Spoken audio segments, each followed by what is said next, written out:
Tokenization for real-world assets.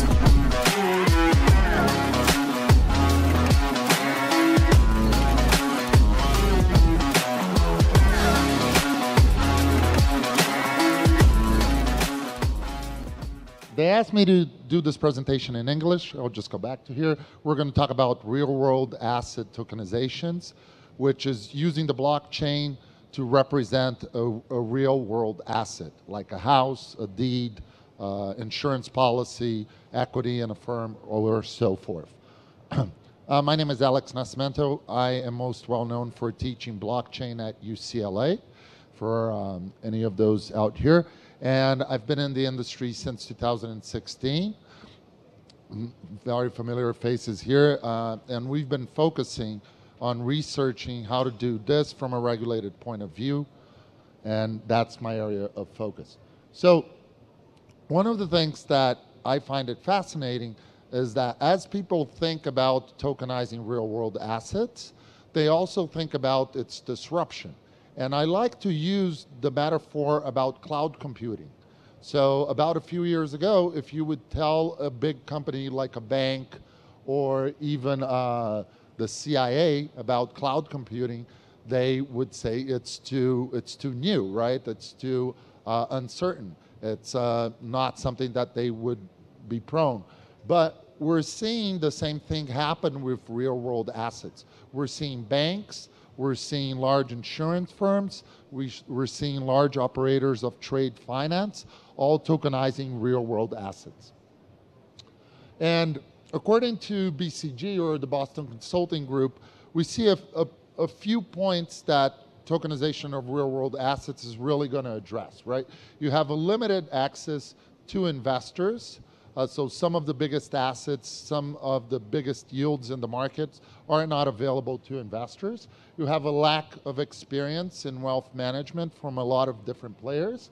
You have assets that are restricted to a select group of clients, so like high-end art or collectible cars, and you have regulatory challenges, which we're going to cover in a panel here. So here are some of the numbers that we've been seeing that real-world tokenization moved from 30 billion to 150 billion, right? And although this liquidity is not huge, the market is getting a lot of attention.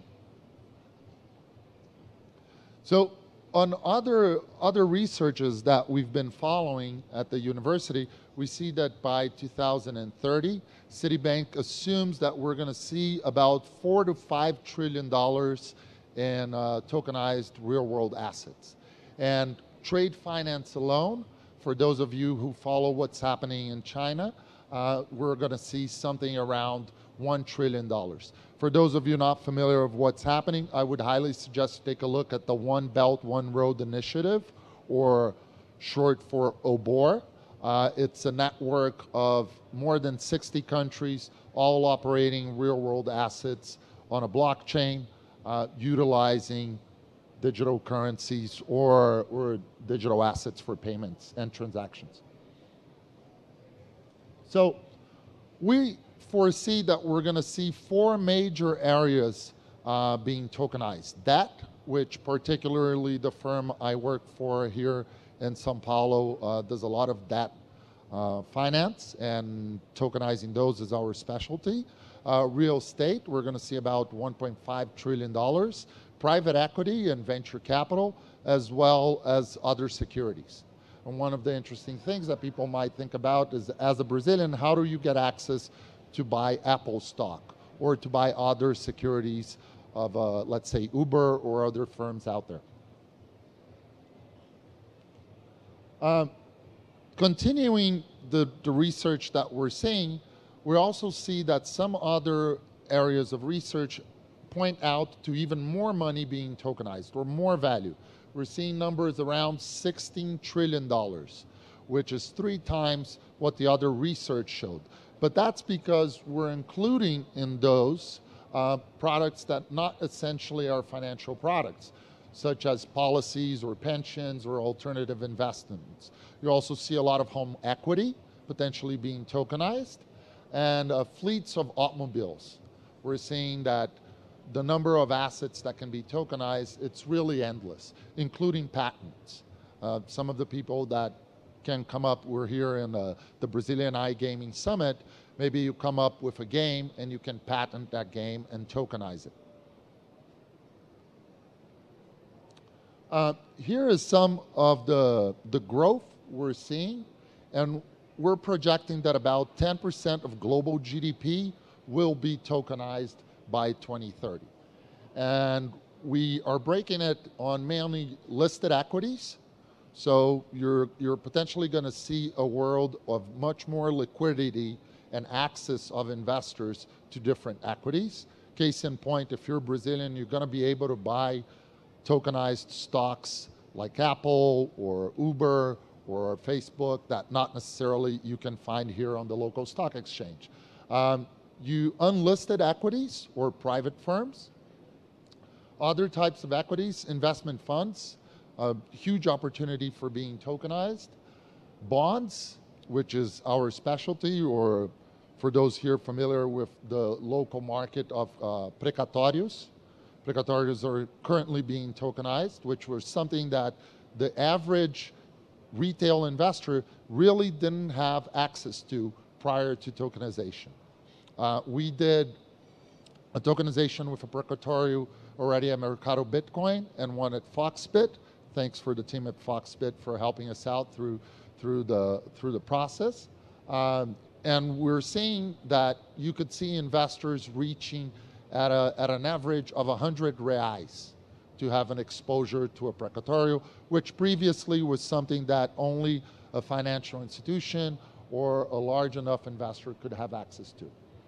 Home equity is also something we're foreseeing that it's going to take huge, massive adoption of tokenization and other obvious financial assets, including tokenized assets of various forms. But one of the areas that I find it fascinating that I would like to explore with you guys is tokenizing assets through the use of NFTs, right? Now, non-fungible tokens really play a very interesting part in tokenization of assets.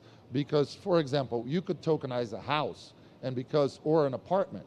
Because it's a unique asset, you can use a non-fungible token to represent the ownership of that asset. And we're foreseeing that NFTs are going to represent around $230 billion worth of assets by 2030. And in the next 8 years, we're going to see a robust growth of about 33% compounded annually.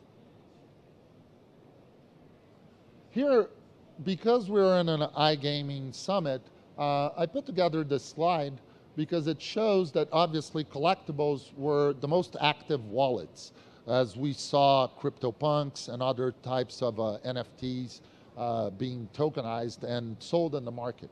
But gaming has a huge potential of using NFTs to tokenize a real asset. So for example, if you are a very good Counter-Strike player or one of these other video games of point and shoot, you can tokenize a gun and you can sell that gun as an NFT to other players. But we're seeing metaverses very shy today, but with a huge potential, right? And utilities, NFTs that can represent the utilities such as a ticket to a soccer game or a concert ticket or even music. For those familiar with the band Kings of Leon, they tokenized an entire album and completely sold the album in a matter of hours.